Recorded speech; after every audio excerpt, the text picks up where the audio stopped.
Welcome back everyone. Let's go ahead and talk about some of my favorite budget iPhones so far in 2021, and I would say probably mid 2021 going on. I made a couple of these videos. I love making them, and starting off, I have to just start off with this device. These are all going from the cheapest iPhones to the more expensive ones I'd recommend, and this iPhone, aka the iPhone SE1, this is the bottom of the bottom, the lowest iPhone I would recommend anyone to buy. This or the 6S, but I think the iPhone SE is way better than the 6S right now. I installed iOS 15 on this phone, and I'm shocked by how good of a performing phone, how stable this phone is on that software, and even on iOS 14, it was a very stable device. I don't know what it was with Apple, producing this phone or whatever, but it's such a stable phone, and for the price tag of like less than $100 in a ton of areas, this is a solid phone for the value. You're going to be getting a very good performing phone. It has a lot of things going for it, and I do think if you're going to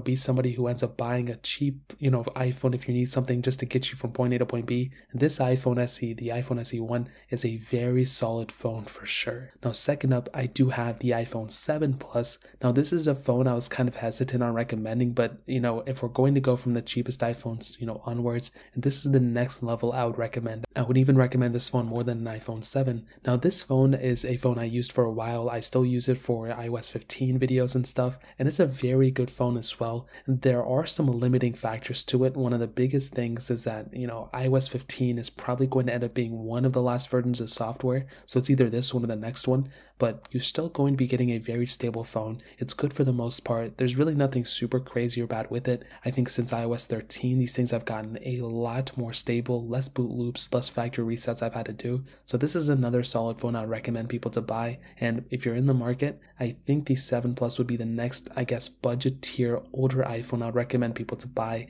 And you can pick these things up, I think, for like less than $150 in a ton of places. So this is another one of those devices I'd recommend buying. Now next up, we do have the iPhone 8 Plus. Now this is the successor to the 7 Plus. And this is kind of a little weird because we're starting to get into the more pricier budget iPhones. But again, we only have a few iPhones to choose from. This thing came out in 2017, so it is about 4 years old now. They still have held their value pretty well, so I think that's a pretty good thing. So it's not like you're going to get this thing today and it's going to go down in value tomorrow. These things have leveled out, so you can possibly buy this thing today and maybe even resell it next year and have only lost a little bit of money. If you're lucky, maybe you can sell it for a little bit more, who knows. But this device, very premium phone, very good feeling in the hand, beautiful cameras for the most part. It's still getting software support. It's going to be supported for a little while as well. So that's another iPhone I'd recommend. Now the iPhone 10, which also was announced the same time as the iPhone 8 Plus, is another solid device for sure. This was, as soon as I thought of the best budget iPhone, this was the iPhone I was thinking of. And it's a little weird because people think budget, people think like $50. This is not like a super cheap device. It still costs a couple $100. But for the value of a phone you're getting, you can easily pick this device up today and not have to upgrade for years and years to come. Even if, certain features don't come to it, like with iOS 15, you are still going to be getting such a solid phone from this thing that it's not even funny. The performance is great. The cameras are great. Very similar to the iPhone 8 Plus. The gesture design with Face ID, it still looks almost just like the iPhone 12. And for the most part, for the next couple generations of iPhone, I don't think Apple's going to do anything crazy. So this phone is still going to be around and it's still going to be super relevant in my opinion. Now finally, we do have the iPhone XR. Now this is another one of those devices that is a little bit more expensive, but this is, I think, one of the best budget iPhones you can buy. Right now, brand new, they're $499.